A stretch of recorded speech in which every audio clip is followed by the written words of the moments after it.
This is David Rosales. I'm the pastor of Calvary Chapel of the Chino Valley.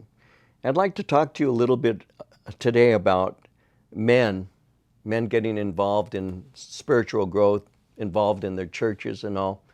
And recently I was sharing that, just this last Sunday actually in our church services, I was sharing that men in the United States, many men in the United States are actually very lonely. And I began to kind of outline some things, and maybe you may agree with this or benefit from it. At least think about what I'm saying, because a lot of the guys when we were growing up, our life was really built around three basic relationships over time. One is we have our life with our parents. My dad, my mom, they raised me, and so there was a connection with them in a certain level until I got older. Then I discovered young women, and then ultimately what I did is I began to transfer those kinds of relational things to the young woman that I eventually married, and then we have our children, and so we have different levels of relationship that we go through. And for many men, our early lives are built on friendships, the things that we did with our buddies when we were growing up. I can still remember, for example, as I grew up, we had a crew of guys that hung around in my neighborhood. There were several of us who grew up together. We were the same age and went to school together, played sports together. During the summer, we hung around. I can still remember, for example, I grew up in Norwalk, California, which at that time had a lot of dairies, and so we went out into the pastures in the local area, and there were hay bales, and I can still remember we'd climb the hay bales, and we would talk about what we wanted to do when we grew older. What kind of woman would we want to marry? What kind of car would I like to drive? Do I want to go to school? What kind of job am I going to have when I grow older? Things like that. And so we shared dreams and ideas and visions, and we helped to develop our childish sense of what masculinity was and things of that nature. And then I went into the military. I got out. I met a young lady. She became my wife. And before you know it, I'm fading from my relationships with my buddies, and now I'm putting my full attention, or the majority of it, on a single woman, a woman that I married. And so my whole life begins to change, and I began to lose some of the relationships that I'd had prior to that because my priority changed. I needed to be a good husband to this woman. And then we have our children, and now I'm wanting to be a good father to my kids. And over time, what happens is many of us do this, is these become our priorities: our family, our children, our jobs, and we don't have relationships with buddies anymore. So I was talking to the guys the other day, and I told them, I said, listen, you need to get involved. In a church like ours, we're very aware of that. I think a lot of the reason is because, one, I came out of the hippie background, and so community meant a lot. And secondly, I became a Calvary Chapel pastor because the Calvary Chapel movement really was birthed from the hippie movement, in the sense that a lot of us who were hippies got saved and began to have community in our church services at Calvary Chapel in Costa Mesa at that time. And it just made sense. We need to have buddies, and we need to have adventures in the Lord together, and it's been that way for me ever since. But when I began to pastor this church, I brought that into this fellowship.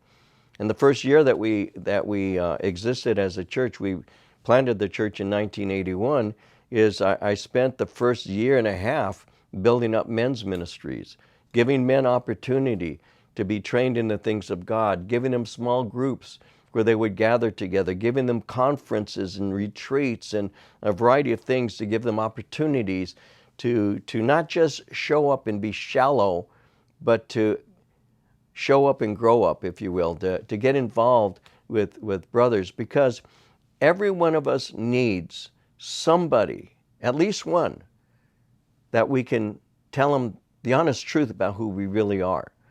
And there are things that we need to be able to tell a man that perhaps I don't want my wife to know, not because she's not strong enough, but because her view may be different than what a man's would be with me. I need to hear sometimes a man's attitude as it pertains to the things that I, as a man, go through. I'll give you an example of this. Recently, our Secretary of War stood up and began to tell generals and admirals that they were overweight and that they have to get into fighting condition. And so you see women who are on their talk shows saying, what does he mean by that? And how can he fat shame these people?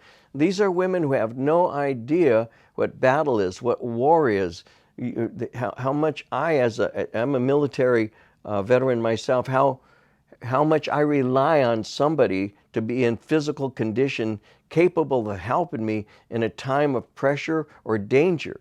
And I want somebody who is strong, somebody who is capable and all. See, women don't understand that aspect. Many don't understand that aspect of masculinity, but men do. And so when we're together, we can talk on issues and things that are supremely masculine, things that matter to us as men. And so I was sharing that with the church just the other day. I went out into our area, and we have children, we have homeschooling and various things here that take place on our church grounds. I was mentioning this, how that I came walking out, and there were little girls who were sitting in a circle, and they were talking to one another. And then I look at the little boys in the same play area, and they're chasing each other and pushing each other. And I'm saying, anybody who doesn't see the difference between boys and girls just is, their eyes are closed, they're blind. You cannot convince me that they're the same. Well, boys and girls, we all have different needs, and men have different needs. And so we don't have this is terrible, but we don't have a toxic masculinity. We're simply masculine. And every boy has within him the potential to be heroic. And little boys need to be encouraged to discover that masculine element in them so they can be protectors, protectors of their wife, protectors of their children, protectors of their nation, protectors of their home. They need to have these things in them. And so we have a society telling us that men aren't necessary, that men are simply, some women call us simply sperm donors. I mean, that's how we've been relegated into the dustbin of the United States. But I believe very strongly, men, that we need to get together, we need to have fellowship with one another, we need to be blessed by who we are as men, and we have to take the mantle of responsibility seriously and to wield it and to be men who are protectors and producers in our society and not be ashamed of it.